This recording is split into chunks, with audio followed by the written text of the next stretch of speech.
Welcome back. It's December, and you know what that means. This is our last real estate market update video of 2020. Are you sad? I'm not sad. But we thought this would be a good time to look back on the year that was and see how the real estate market reacted on this interesting year of 2020. If you want to know what's going to happen next year, if you're already looking forward to 2021 and you want to know what's going to happen next year, we are hosting a webinar on Wednesday, December 16th at 4 p.m. And we're going to look forward to the year 2021, as I know you all are, and we're going to see what we expect to happen in the real estate market in 2021. If you want to know what's going on in your own backyard or a neighborhood that you're particularly interested in, fill out the form below and we will send you a handcrafted market update on exactly the neighborhood that you are interested in. Okay, so let's talk about 2020. COVID, it was an accelerant. Basically, anything that was happening prior to 2020 started happening a lot faster in 2020 in many, many different ways.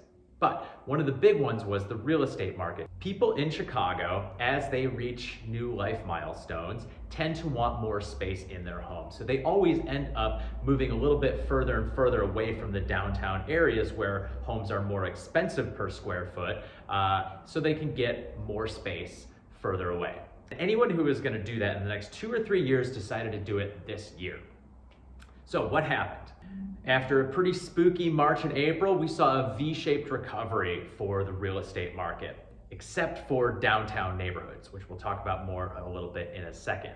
In terms of demand for the housing market, demand has actually been skyrocketing, again, except for that little dip there back in March, April, and a little bit into May.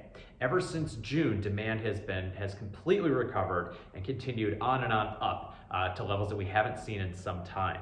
That said, downtown neighborhoods where it is more expensive to get space didn't see that kind of recovery. They dropped and they've slowly recovered, but they're not quite back to where they were before. So we're talking about West Loop, South Loop, River North, Streeterville, Gold Coast. Those neighborhoods have been slower to recover. As far as home prices, those continued up across most of the market. And again, they increased substantially in areas where you can get more space for your money, and they increased only a little bit in areas where you can get less space for your money.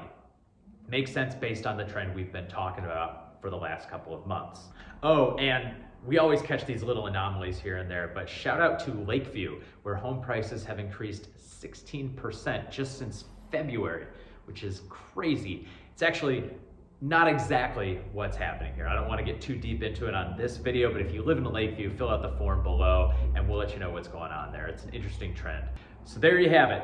2020 real estate in a nutshell. If you want to know what's going to happen in 2021, as I said, make sure you sign up for our webinar next Wednesday at 4 p.m. on December 16th. We will take a peek at what we expect to happen in 2021. And as always, if you want to know what's going on in your neighborhood, fill out the form below. Let us know your neighborhood and how to get a hold of you, and we'll send you a handcrafted report on the neighborhood you are most interested in. See you next time.